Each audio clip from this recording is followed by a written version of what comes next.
Hello dear students, welcome in SST class of grade 7 book history.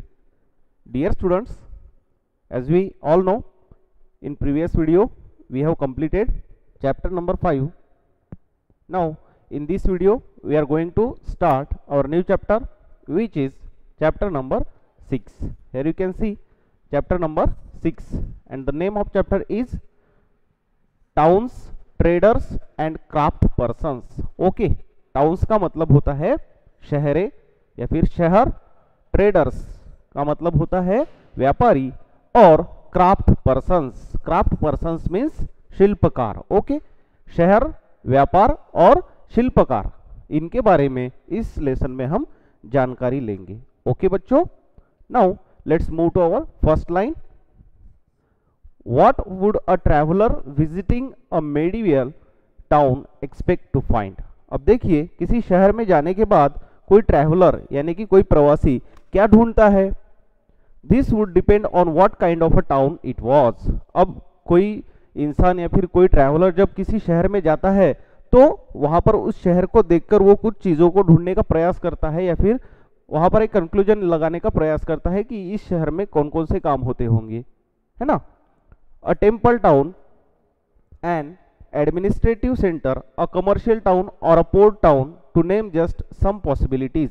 देखिए, हर शहर का एक अलग अलग व्यापार होता है, हर शहर में अलग अलग वर्क्स होते हैं. किसी शहर को टेम्पल टाउन कहा जा सकता है, किसी शहर में एडमिनिस्ट्रेटिव काम होते हैं, या फिर किसी शहर में व्यापार होते हैं, यानी कि किसी शहरों को मंदिरों का शहर के नाम से जानते हैं, किसी शहर को प्रशासकीय काम काज से जाना जाता है, या फिर किसी शहर को वहाँ का जो व्यापार है, वहाँ का जो कॉमर्स है, उसके नाम से जाना जाता है. Okay, in fact many towns combined several functions. They were administrative centres, temple towns, as well as centres of commercial activities and craft production. देखिए, इन फैक्ट यानी कि फैक्ट में क्या होता है, सच में, many towns combined several functions. बहुत सारे ऐसे टाउन्स होते हैं, शहर होते हैं कि जहां पे अलग अलग तरीके के कामकाज होते रहते हैं, है ना. जैसे कि एडमिनिस्ट्रेटिव सेंटर्स यानी कि प्रशासकीय वर्क्स जो होते हैं, या फिर हम ऐसे कह सकते हैं कि प्रशासकीय केंद्र जिन्हें कहा जाता है. तो कुछ शहर ऐसे होते हैं जो प्रशासकीय केंद्र होते हैं. कुछ शहरों में टेम्पल टाउन्स यानी कि कुछ शहरों को टेम्पल टाउन्स के तौर पर भी देखा जाता है, as well as centres of commercial activities. या फिर कई सारे ऐसे शहर होते हैं जिसमें व्यापार होता है, बहुत ज्यादा प्रमाण पे भारी मात्रा में व्यापार किया जाता है, और क्राफ्ट प्रोडक्शन भी वहां पर होता है. यानी कि अलग अलग, या क्राफ्ट प्रोडक्शन का मतलब होता है शिल्पकला या फिर शिल्प की चीजें बेचना, उसका व्यापार करना. तो इस तरह के जो वर्क्स है वो अलग अलग सिटीज में, अलग अलग शहरों में हम देख सकते हैं. ओके, यहाँ पर मैप नंबर 1 दिया गया है. Some important centres of trade and artisanal production in central and south India. देखिए, यहाँ पर कुछ जो सम इंपॉर्टेंट यानी कि कुछ महत्वपूर्ण सेंटर्स, ट्रेड के महत्वपूर्ण सेंटर्स यहाँ पर दिखाए गए हैं, यानी कि व्यापार के महत्वपूर्ण केंद्र या इस मैप में दिखाए गए हैं. ओके, देखिए, ये है सूरत. जैसा कि आप लोगों को मालूम है, सूरत ये एक व्यापार का बहुत ही इंपॉर्टेंट, बहुत ही महत्वपूर्ण केंद्र माना जाता है, इंपॉर्टेंट शहर माना जाता है. उसके बाद है मसूलीपट्टनम. ओके, इसे भी ट्रेड का एक बहुत ही इंपॉर्टेंट प्लेस माना जाता है. और तीसरा है हम्पी. हम्पी को भी ट्रेड का या फिर जो व्यापार है, व्यापार का एक केंद्र उसे माना जाता है. ओके, तो इन जैसे शहर हमें देखने के लिए मिलते हैं जिनसे बहुत भारी मात्रा में व्यापार किया जाता है, बहुत सारी चीज़ों का कमर्शियल यूज किया जाता है. व्यापारिक दृष्टिकोण से वहां पर चीज़ों की जो है इंपोर्टिंग एक्सपोर्टिंग है, या फिर उसे सेल करना, बाय करना, इन जैसे काम वहां पर देखे जाते हैं. ओके बच्चों, now coming to our next point, which is administrative centres. Okay, administrative centres का मतलब होता है प्रशासकीय केंद्र. Okay, now read the first line. You read about the Chola dynasty in chapter 2. देखिए बच्चों, चैप्टर 2 में हमने चोला डायनेस्टी यानी कि चोला जो राजवंश थे उनके बारे में चैप्टर नंबर 2 में जानकारी ली है। Let us travel in our imagination to Thanjavur the capital of the Cholas. देखिए अब जो चोलास जो राजवंश थे उनकी जो कैपिटल थी तंजावर, इस तंजावर के बारे में हम इमेजिनेशन करते हैं, यानी कि कल्पना करते हैं, कल्पना में उसके बारे में इंफॉर्मेशन निकालने की कोशिश करते हैं। As it was 1000 years ago, यानी कि हजारों साल पहले तंजावर जो है वो किसकी कैपिटल थी? चोलास की, यानी कि 1000 ईयर्स एगो, आज से हजारों साल पहले या फिर 1000 साल पहले तंजावर जो है वो चोला राजवंश की क्या थी? राजधानी थी, कैपिटल थी। उसके बारे में हम क्या करते हैं? इमेजिनेशन करते हैं। ओके, देखिए the perennial river Kaveri flows near this beautiful town. देखिए जो रिवर कावेरी है ना, कावेरी नदी। अब पेरेनियल वर्ड आया है यहाँ पे, पेरेनियल का मतलब होता है ऐसी नदी जो 12 महीने बहती रहती है, उसे कहा जाता है पेरेनियल। ओके, तो ये जो कावेरी नदी है ये 12 महीने बहती रहती है। The perennial river Kaveri flows near this beautiful town. तो ये जो रिवर कावेरी है ये इस टाउन के नजदीक पास बहती है। Okay, one hears the bells of the Rajarajeshwar temple built by king Rajaraja Chola. देखिए अब यहीं पर एक टेम्पल है और इस टेम्पल की जो बेल है वहां पर सुनाई देती है। ओके, जो कि राजराजेश्वर टेम्पल नाम के नाम से जाना जाता है। और ये राजराजेश्वर टेम्पल जो है ये किंग राजराजा चोला वंश के जो राजा थे, किंग राजराजा, उन्होंने इस टेम्पल का निर्माण किया था, उसका कंस्ट्रक्शन किया था। Okay, now let's move to next line. The towns people are all praise for its architect. देखिए इस शहर में रहने वाले जो लोग हैं वो वहां की तारीफ करते हैं, वहां का जो आर्किटेक्चर है, वहां का जो कंस्ट्रक्शन है उसकी लोग क्या करते हैं? तारीफ करते हैं।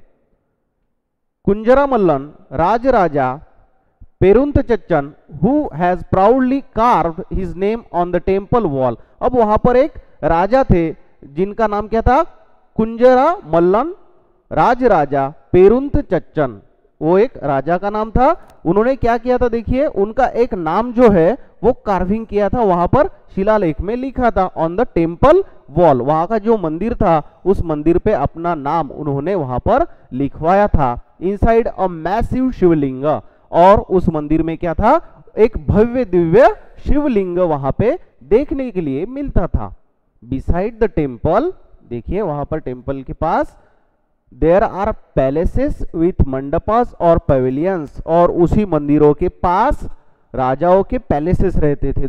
जो राजा को रहने का प्लेस रहता है वो प्लेस वहां पर रहता था। वहां पर मंडपास यानी कि मंडप्स थे, और पवेलियंस, पवेलियंस का मतलब होता है आने जाने का रास्ता। Okay, kings hold court in these mandapas issuing orders to their subordinates. देखिए अब ये जो मंडप्स थे, ये जो पैलेसेस थे, वहां पर राजा लोग क्या करते थे? अपने जो दरबार थे वो दरबार को बुलाते थे।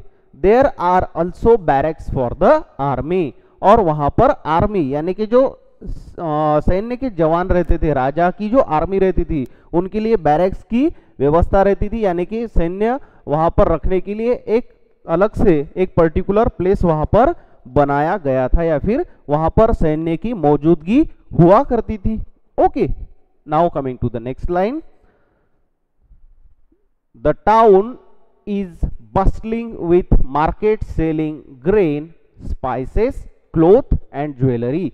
देखिए अब ये जो तंजावर शहर है, यहाँ के जो मंदिर है, मंदिरों के बारे में जानकारी ली है हमने। अब देखिए वहां पर दूसरी एक क्या चीज थी? The town is bustling with markets. अब उस शहर में बहुत सारे मार्केट्स थे, है ना। सेलिंग ग्रेन, वहां पर जो ग्रेन्स थे वो ग्रेन सेल करने का काम किया जाता था। उसके बाद जो स्पाइसेस यानी कि जो मसाले रहते थे वो भी बाजारों में बेचने का काम होता था।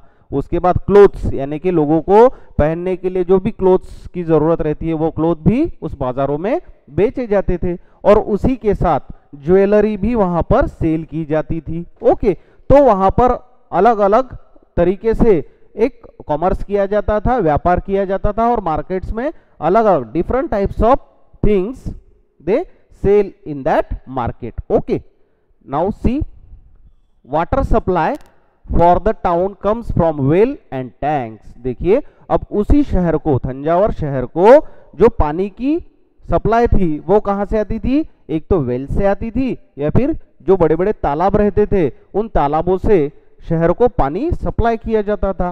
Okay, the Saliya weavers of Thanjavur and the nearby town of Uraiyur are busy producing cloth for flags to be used in the temple festival.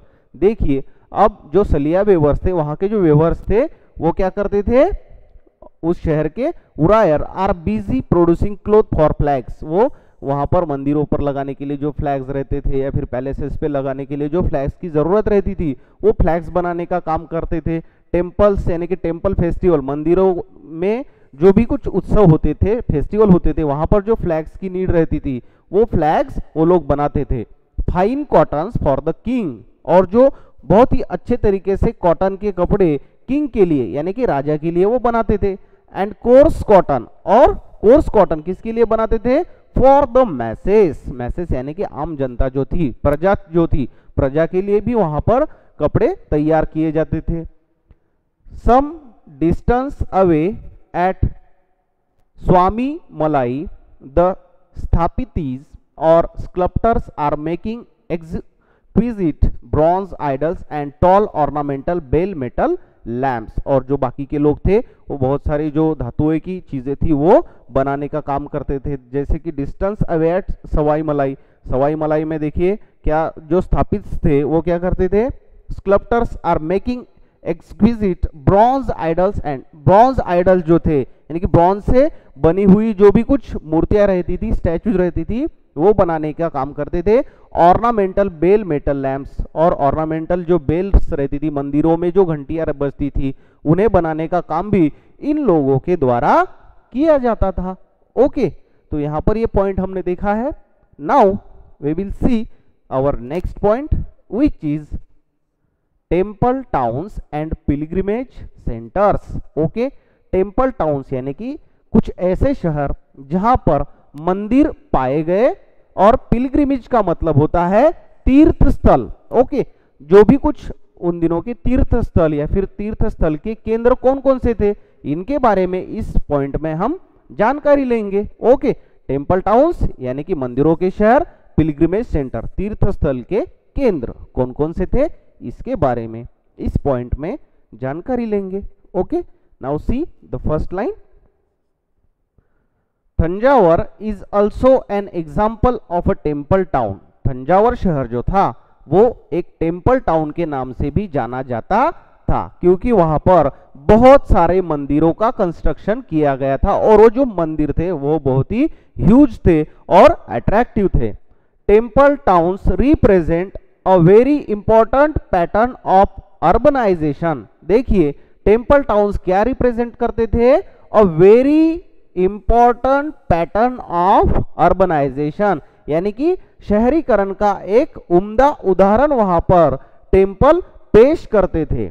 The process by which cities develop, और ये क्या बताते हैं कि किस तरह से सिटीज डेवलप हो गई थी या फिर किस तरह से शहरों का निर्माण हुआ है. इसका एक एग्जाम्पल टेम्पल की तरफ देखकर लोग बता सकते थे या फिर लोगों को पता चलता था कि किस तरह से शहरों का निर्माण हुआ है. Okay, now see the next line. Temples were often central to the economy and society.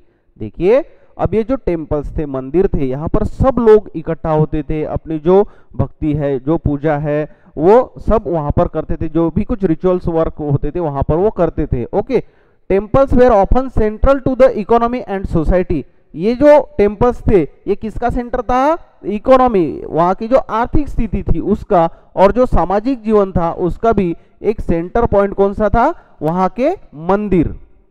Rulers built temples to demonstrate their devotion to various deities. देखिए वहां के जो रूलर्स थे उन्होंने मंदिरों का निर्माण क्यों किया था, क्योंकि वो दिखाना चाहते थे कि वो देवी देवताओं की किस तरह से भक्ति करते हैं, किस तरह से उनकी पूजा अर्चा करते हैं। Okay, they also endowed temples with grants of land and money to carry out elaborate rituals, feed pilgrims and priests and celebrate festivals। तो मंदिरों में लगने वाली सारी चीजों का इंतजाम वहां के राजाओं द्वारा किया जाता था, और जो भी कुछ पिलग्रिम्स रहते थे, प्रीस्ट रहते थे, उनको एक अलग तरह की फैसिलिटीज या फिर मंदिरों द्वारा लोगों को इकट्ठा करके एक अलग माहौल तैयार करने के लिए वहां के राजाओं द्वारा हर चीज का सप्लाई हुआ करता था।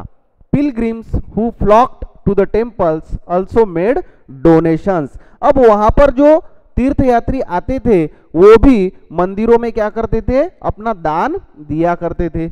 ओके, जो भी कुछ वहां पर मंदिरों में अपने जो भी कुछ पूजा अर्चा लोग करते थे, वहां पर आकर लोग क्या करते थे, वहां पर अपने डोनेशंस इकट्ठा करके उस मंदिर में डाल देते थे, ताकि उस मंदिर के काम में थोड़ा बहुत उनकी हेल्प हो, और वहां पर जो भी कुछ लोग आते हैं उनकी भी हेल्प हो, जो भी कुछ पिलग्रिम्स आते हैं उनकी भी हेल्प करने के लिए, या फिर वहां पर जो भी कुछ फेस्टिवल्स होते हैं उन फेस्टिवल में मदद करने के लिए लोग क्या करते थे, हेल्प करते थे। Okay, now see next point. उससे पहले देखिए यहाँ पर ब्लू बॉक्स में एक क्वेश्चन दिया गया है, why do you think people regarded Tanjore as a great town. आपको क्यों ऐसा लगता है कि पीपल यानी कि लोग सोचते थे कि तंजौर एक बहुत ही ग्रेट टाउन है ना। तो एक क्वेश्चन यहाँ पर दिया गया है, तो उसके बारे में हमें डिस्कशन करना है कि क्यों तंजौर एक ग्रेट टाउन के रूप में देखा जाता था। Okay, now see next point.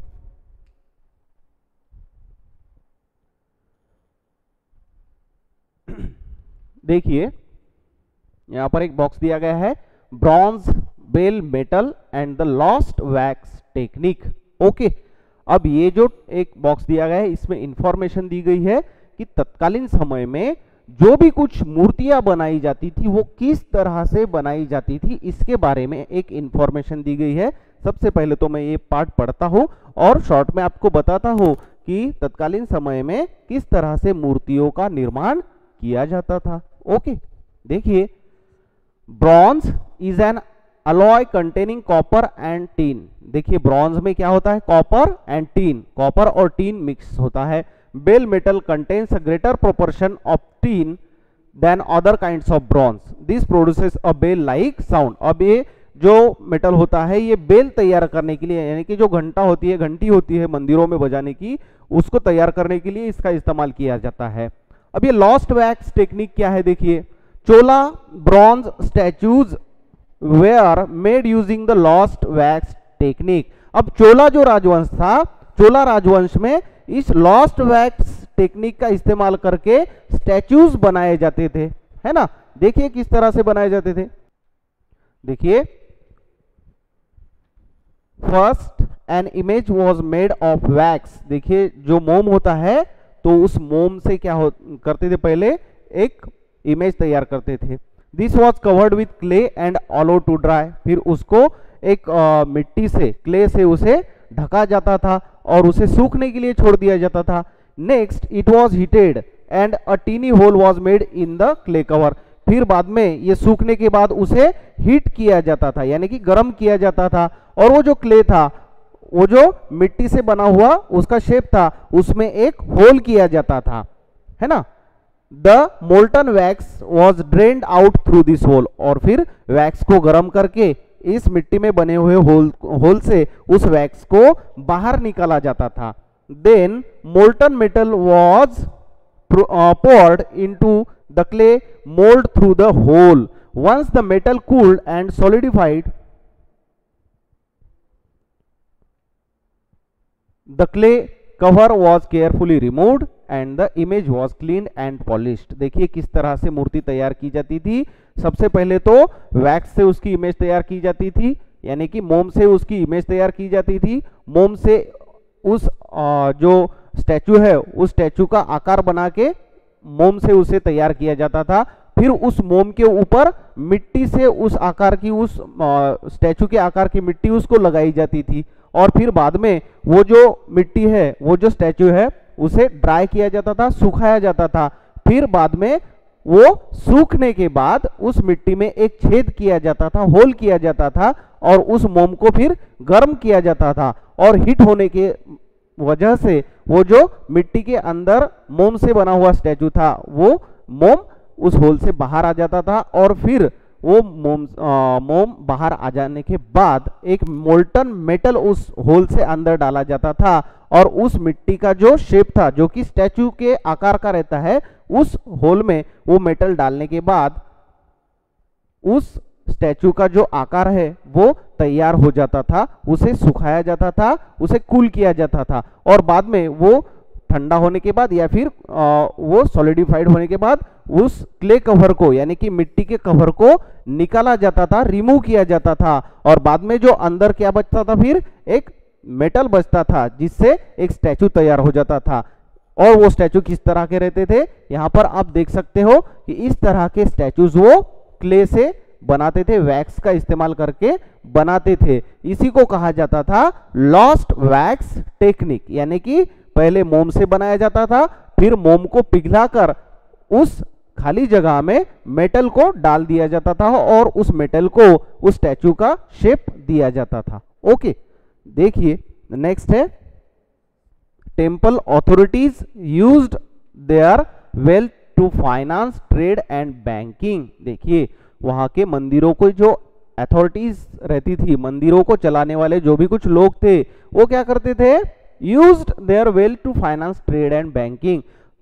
तत्कालीन दिनों में जो भी कुछ बैंकिंग रहती थी या फिर व्यापार रहता था, उसमें अगर पैसों की जरूरत रहती थी तो टेम्पल अथॉरिटीज यानी कि मंदिरों के जो अथॉरिटीज रहते थे, अधिकारी रहते थे, वो इन सारे क्षेत्र में पैसे दिया करते थे, वहां पर उनका सप्लाई किया जाता था, ताकि जो भी कुछ ट्रेडिंग हो, जो भी कुछ बैंकिंग के व्यवहार हो, वो अच्छे तरीके से हो पाए। Gradually a large number of priest, workers, artisans, traders etcetera. और इसमें किसका समावेश होता था, किसका मिक्सचर होता था, प्रीस्ट यानी कि धर्मोपदेशक जो धर्म के काम करते थे, वर्कर्स यानी कि लेबर लोग जो रहते थे, काम करने वाले लोग, आर्टिजन्स व्यापारी लोग, और ये जो ट्रेडर्स यानी कि कॉमर्स करते थे, व्यापार करते थे, ये जो शिल्पकार रहते थे, जिनके द्वारा बहुत भारी मात्रा में व्यापार किया जाता था और उन्हें पैसों की जरूरत पड़ती थी। तो यहाँ पर टेम्पल अथॉरिटीज उन्हें वो जो फाइनेंस है वो फाइनेंस सप्लाई करती थी। Settled near the temple to cater to its need and those of the pilgrims, thus grew temple towns. और उसी की वजह से वहां पर टेम्पल टाउन ग्रीव हो गए, यानी कि जो मंदिर थे उन मंदिरों के द्वारा व्यापार को उन्नति दी गई, व्यापार को जो फाइनेंस था वो सप्लाई किया गया। उस वजह से तंजावर में या फिर उन दिनों के शहरों में टेम्पल्स की जो संख्या है वो बढ़ती गई। Towns emerged around temples such as those of Bhilla Swamin यानी कि भिल्सा और Vidisha in Madhya Pradesh and Somnath in Gujarat. Other important temple town included Kanchipuram and Madurai in Tamil Nadu and Tirupati in Andhra Pradesh. और दिन ब दिन जो मंदिरों की संख्या है, नंबर्स ऑफ टेम्पल्स, वो बढ़ती गई। उनमें सबसे प्रमुख मंदिर जो थे वो थे भिल्ला स्वामिन यानी कि भिल्सा और विदिशा जो मध्य प्रदेश में पाया जाता है। उसके बाद सोमनाथ वो गुजरात में पाया जाता है। Other important temple town included Kanchipuram, Kanchipuram में भी बहुत सारे मंदिरों का निर्माण किया गया। मदुराई इन तमिलनाडु, तमिलनाडु में जो मदुराई प्लेस है वहां पर भी बहुत सारे मंदिरों का कंस्ट्रक्शन किया गया। एंड तिरुपति इन आंध्र प्रदेश, और जो आप लोग कभी गए होंगे तो इस तिरुपति जो का जो मंदिर है, तिरुपति टेम्पल का निर्माण भी आंध्र प्रदेश जो स्टेट है वहां पर किया गया। Okay, now pilgrimage centres also slowly developed into townships. अब देखिए धीरे धीरे वहां पर जो व्यापार है, जो बाकी जो कामकाज है वहां पर वो बढ़ते गए, और जो तीर्थ स्थल थे, पिलग्रिमेज सेंटर्स यानी कि तीर्थ स्थल के केंद्र, also slowly developed into townships, और जो तीर्थ स्थल है वो धीरे धीरे शहर में बदल गए। वृंदावन उत्तर प्रदेश, जो वृंदावन आपने नाम सुना होगा जो कि कहां पर है, उत्तर प्रदेश में। एंड तिरुवन्नामलाई तमिलनाडु, जो कि तिरुवन्नमलाई जो है तमिलनाडु में है, are examples of two such towns. और इसी के जो एग्जाम्पल है जो पिलग्रिमेज सेंटर थे कौन कौन से, वृंदावन और तिरुवन्नमलाई जो तमिलनाडु में थे, वो किस बात में कन्वर्ट हो गए, वो टाउनशिप में कन्वर्ट हो गए। अजमेर राजस्थान, अब ये भी नाम आपने सुना होगा, अजमेर जो कि राजस्थान में है, was the capital of the Chauhan kings in the 12th century and later became the सूबा हेडक्वार्टर्स अंडर द मुगल्स। देखिए अजमेर जो है वो किसकी कैपिटल थी, चौहान किंग्स जो थे राजस्थान में उनकी कैपिटल थी इन the 12th century.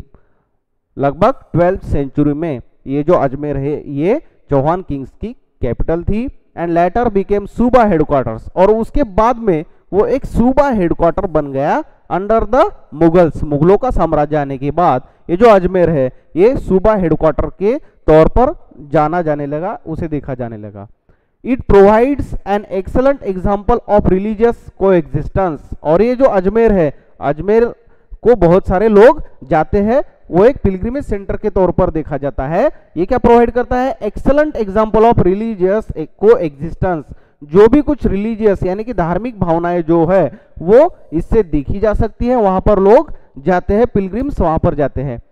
Khwaja Moinuddin Chishti, देखिए कौन थे वहां पर, ख्वाजा मोइनुद्दीन चिश्ती, द सेलिब्रेटेड सूफी संत। ख्वाजा मोइनुद्दीन चिश्ती जो थे वो एक सूफी संत थे। कौन थे, सूफी संत। सी ऑल्सो चैप्टर 8, चैप्टर 8 में इसके बारे में जानकारी दी गई है।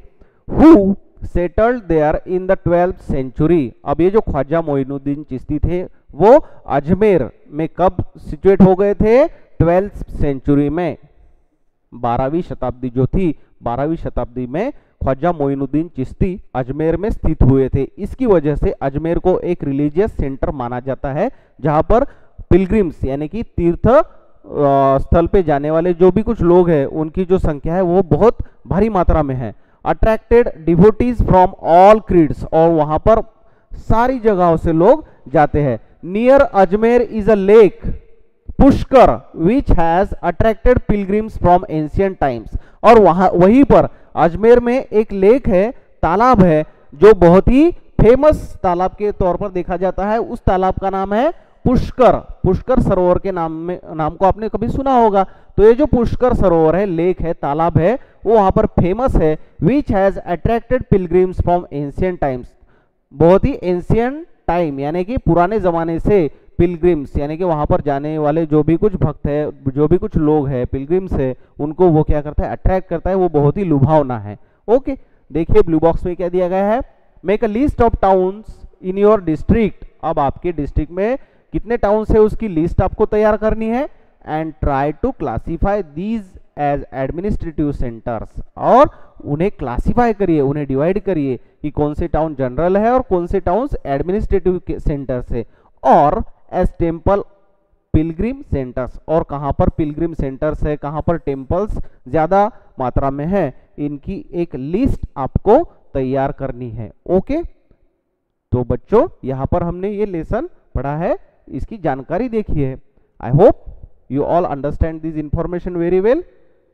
Remaining part of the lesson we will see in next video. Thank you.